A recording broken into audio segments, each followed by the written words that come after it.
Hi, thanks for watching my views and news. Another video with new stories from Ethiopia. Firstly, viewers, a very graphic video is in circulation since last night showing the plight of Ethiopian military in the Amhara region. Military is not acknowledging the losses it is suffering in the region. Military has not shared details of the losses which it is inflicting on Fano fighters. But graphic videos are now being shared showing that military convoys are being ambushed. I want to say a few words about the soldiers shown in this video. What is the crime of these soldiers? Why are they suffering?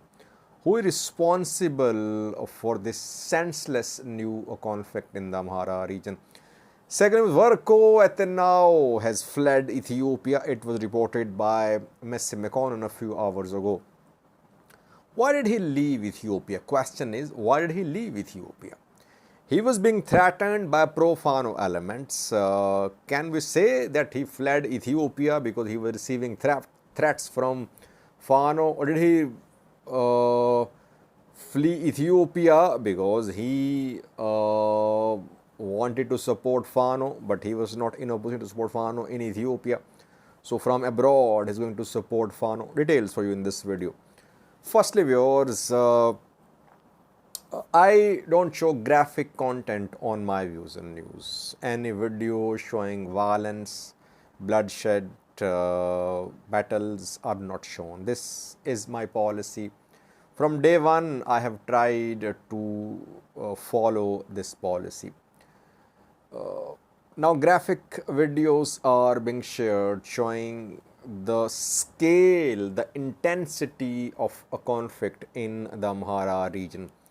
For the past few hours, we have been seeing a video in circulation in social media showing an ambush attack on Ethiopian military by Fano fighters. The video shows aftermath of the ambush. It shows at least two vehicles which came under an attack by Fano fighters. It happened in Gojam reportedly. Several dead bodies can be seen, several injured soldiers can be seen in this video. Fano fighters are visible too, armed Fano fighters. People say they are farmers, but we don't know if they are farmers or Fano fighters. Difficult to distinguish. These farmers are Fano fighters basically. They are interviewing injured Ethiopian army soldiers. They're asking questions about the ethnicity of injured soldiers. You see that no one is worried about the injured soldiers. Rather, Fano fighters want to know what the ethnicity of these soldiers is. Questions are being asked. Are you Amhara? Are you Oromo? And injured soldiers who can speak, some have died, they can be seen. And other who can speak, they are responding. They are saying they are Amharas from Shoa or from Dangala or some Oromos too. And Fano fighters are trying to identify Amharas and non-Amharas. Alarming. I would say it's alarming. That is the gravity of the situation in the Amhara region. No one is acknowledging that Ethiopia is gradually slipping into a new war. This video shows the scale of losses being suffered by Ethiopian military. And those who are suffering are soldiers, young soldiers. The soldiers seen in this video are very young.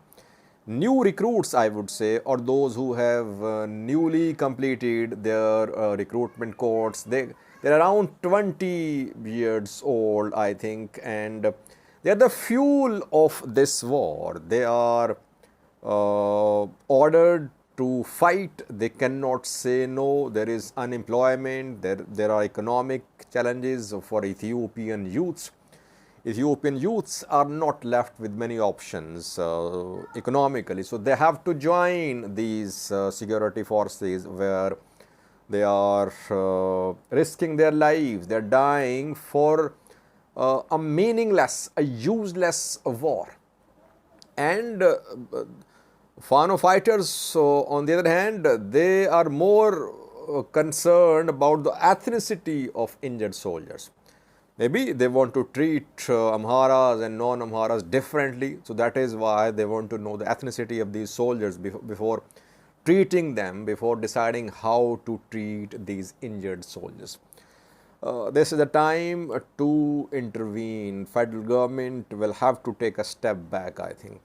Birhanu Jula will have to take a step back from his rhetoric that his military is invincible, that military can crush extremist elements in Amhara. His military is suffering, his people are dying, his soldiers are dying. Yes, Fano fighters dying too, but Fano fighters have morale, they have ideology too. You can differ with their ideology, but Fano fighters, they are more mobilized, more convinced. ENDF soldiers, they are not ideologically convinced to fight this war. They are fighting because they are employees. They cannot survive without salary, so they are fighting. That is why maybe ENDF soldiers are taken prisoner in large number. They were taken prisoner in Tigray and now again. And Fano fighters are confirming their capability to carry out ambush-style attacks, which are a pain in the side of Ethiopian military. That vehicles carrying ENDF soldiers are being ambushed by Fano fighters across Amhara. All roads, main roads leading to Amhara from Oromia are accessible to Fano fighters. They are there in the vicinity of these roads, and whenever they come to know of the movement of convoys, military convoys, they ambush these convoys. That is why private transporters are being hired now. But the most graphic video so far, which I have seen since the start of this conflict in the Amhara region. No lessons learned. No lessons learned from Tigray war, by the way. Secondly, viewers, Worku Aytenaw, top Ethiopian businessman, where is he? Has he fled Ethiopia? Messi McConnell a few hours ago claimed that Worku Aytenaw has left Ethiopia. It is being reported by some journalists that Worku Aytenaw was under pressure from the government and he wants to support Fano fighters living abroad. Well, Worku Aytenaw supported Fano in 2021 when Tigray fighters entered Amhara region. Back then, Kendi, especially Worku Aytenaw, they wore military uniform to support Fano fighters. They funded Fano fighters. They funded Fano's expansion into BG2. They have big agriculture farms in Benishangal Gum region of Ethiopia, mainly in Matakal, I think. So they have been backing Fano financially. But back then, they had Ethiopian government on their side. Ethiopian government was supporting these businessmen, big businessmen, biggest lot in Ethiopia. Things changed when a conflict began in the Amhara region. And after that, we saw pressure on these businessmen, pressure from Fano fighters. Fano fighters wanted these businessmen to continue supporting Fano financially. We saw a very threatening program by Ethio 360 journalists. They threatened Worku Aytenaw, telling him to support Fano fighters, otherwise he could be in trouble. And Worku was under pressure from the government too. Obviously, he cannot support Fano publicly because if he starts supporting Fano, it would be a violation of state of emergency proclamation. He could be arrested. So, and Kendi too, I think both have been under immense pressure. Government and Fano, especially Fano, wants these businessmen to take sides. And Fano has issued warnings to some Amhara businessmen, telling them to support Fano's armed struggle. That is why Worku Aytenaw has fled Ethiopia. But question is, what will he do in exile? Will he support Fano? Will he oppose Fano? That remains to be seen. It's too early. Though pro-Fano journalists are claiming as if Worku Aytenaw has fled Ethiopia to support Fano. But all Worku Aytenaw's businesses would be closed, could be closed. They could come under government control if he starts supporting Fano fighters. Maybe he fled Ethiopia because his life was in danger in Ethiopia. He was more in danger. He was being threatened by Amhara extremists. So that is why he decided to leave Ethiopia after contacting the government, telling the government that he was not safe in Ethiopia. So we'll have to wait for Worku Aytenaw to speak.